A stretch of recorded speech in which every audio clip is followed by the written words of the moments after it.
تاریخ پاکستان میں بہت سی ایسی شخصیات نے جنم لیا جنہوں نے کئی قسم کے جرائم اور قتل و غارت سے شہرت حاصل کی۔ اسی طرح سیالکوٹ شہر نے بھی اپنی تاریخ میں ایک ایسے شخص کو جنم دیا جس نے معاشرتی ناانصافیوں سے مجبور ہو کر جرائم کی دنیا میں قدم رکھا۔ اس شخص نے اپنی زندگی میں بہت سارے پولیس مقابلے بھی کیے۔ ایک ایس پی کو اس کے دفتر میں جا کر کئی پولیس اہلکاروں سمیت قتل کیا، اور اس نے نواز شریف کے گھر میں گھس کر اس کی ٹانگ پر گولی مار دی۔ یہ خطرناک شخص آخر اتنا بڑا بدمعاش کیسے بنا؟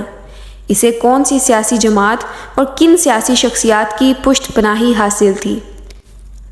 کئی جرائم پیشہ افراد اور کئی اشتہاریوں کو اکٹھا کر کے ایک بڑا گروپ بنانے کے بعد اس شخص کا اپنے گروپ سمیت آخر کیا انجام ہوا؟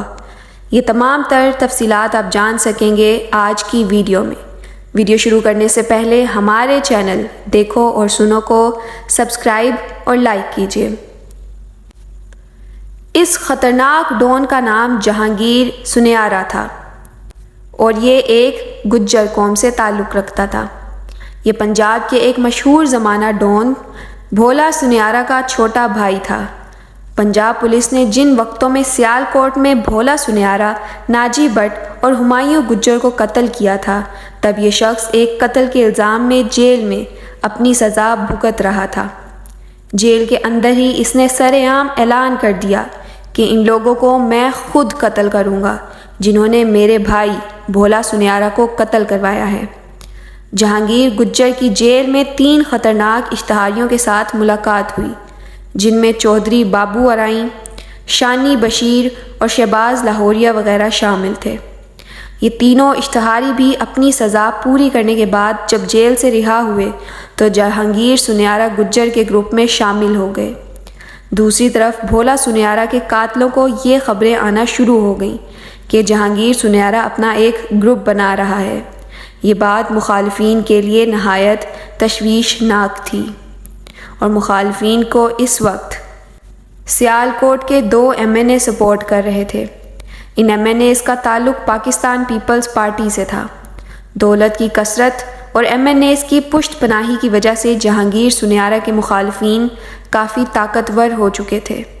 ان مخالفین نے جہانگیر سنیارا پر پہلا قاتلانہ حملہ اس وقت کروایا جب یہ شخص اپنے دوست کی عدالت پیشگی کے بعد گھر واپس جا رہے تھے۔ اس قاتلانہ حملے میں جہانگیر گجر کو 9 گولیاں لگیں، لیکن خوش قسمتی سے وہ محفوظ رہا، اور اسی قاتلانہ حملے میں اس کے 2 ساتھی مارے گئے۔ اس واقعے کے چند عرصے بعد ہی جہانگیر سنیارا نے مخالفین کے ایک آدمی کو 3 لاکھ روپے میں خرید لیا اور اس سے مخالفین کی خبریں لینا شروع کر دی، اور اسی شخص کی خبروں کی بنا پر مخالفین کے سربراہ کے 4 بھائیوں کو ان کے گھر سے اغوا کر لیا۔ ان اغوا کیے گئے 4 افراد کو جہانگیر سنیارا نے قتل کیا اور ان کے سر جسموں سے الگ کر کے سیالکوٹ کے تمام مقامات پر دشمنوں کے یہ سر لے کر گھومتا رہا۔ اس دل خراش واقعے نے پورے سیالکوٹ شہر کو ہلا کر رکھ دیا۔ اس واقعے کے 1 روز بعد امریکہ کے ایک ادارے نے سیالکوٹ میں موجود ایک NGO کو فنڈ دینے کے لیے آنا تھا، لیکن ڈر اور خوف کے مارے ان لوگوں نے سیالکوٹ کا دورہ کینسل کر دیا۔ پولیس نے پورے شہر سیالکوٹ کی ناکہ بندی کر دی، اور اس وقت سیالکوٹ شہر کا SP مسعود گجر تھا۔ اس پولیس آفیسر نے اپنی گجر برادری کا لحاظ کرتے ہوئے جہانگیر سنیارا گجر کو اس کے تمام ساتھیوں سمیت سیالکوٹ سے فرار کروا دیا۔ جہانگیر سنیارا اور اس کے تقریباً 15 کے قریب ساتھی 7 سال تک مفرور رہے۔ اسی عرصے کے دوران مخالفین نے جہانگیر سنیارا کے 2 چچا اور 1 ماموں کو بھی قتل کروا دیا۔ اس وقت کے وزیر اعلیٰ پنجاب میاں محمد نواز شریف نے سیالکوٹ میں نون لیگ کو مضبوط کرنے کے لیے جہانگیر گجر کا سہارا لیا۔ ان وقتوں میں سیالکوٹ کی ڈور مکمل طور پر پیپلز پارٹی کے ہاتھ میں تھی۔ جہانگیر سنیارا نے نواز شریف کے کہنے پر اپنے ساتھیوں سمیت گرفتاری دے دی، اور نواز شریف نے بڑی پلاننگ کے تحت ان لوگوں پر بنائے گئے تمام مقدمات کو ختم کروا دیا، اور عدالت نے کمزور شہادتوں کی بنا پر جہانگیر سنیارہ اور اس کے تمام ساتھیوں سمیت باعزت بری کر دیا گیا، جس کے بعد نواز شریف اور جہانگیر سنیارہ کا ایک قریبی تعلق قائم ہو گیا اور یہ تعلق تقریباً کئی سال تک چلتا رہا۔ ان دونوں شخصیات کا آپس میں رابطہ زیادہ تر فون پر ہی ہوا کرتا تھا۔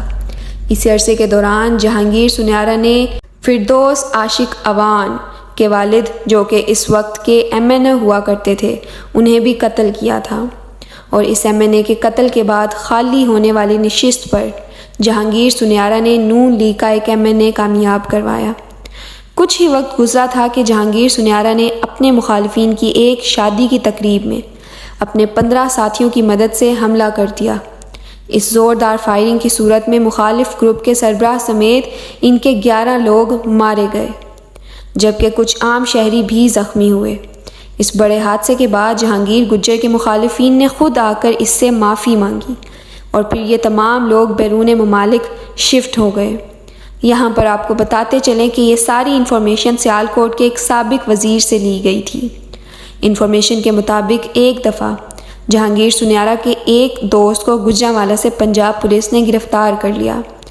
اپنے دوست کو چھڑوانے کے لیے جہانگیر سنیارہ نے سیالکوٹ کے SP کو فون کیا، لیکن SP نے فون نہ اٹھایا۔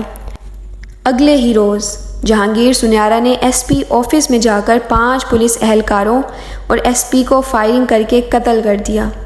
ان تمام قتلوں کے مقدمات کبھی بھی جہانگیر سنیارہ اس کے ساتھیوں پر درج نہ کیے گئے، بلکہ جیل کے اندر پہلے ہی موجود اشتہاریوں پر ان تمام قتلوں کے مقدمات ڈال دیے گئے۔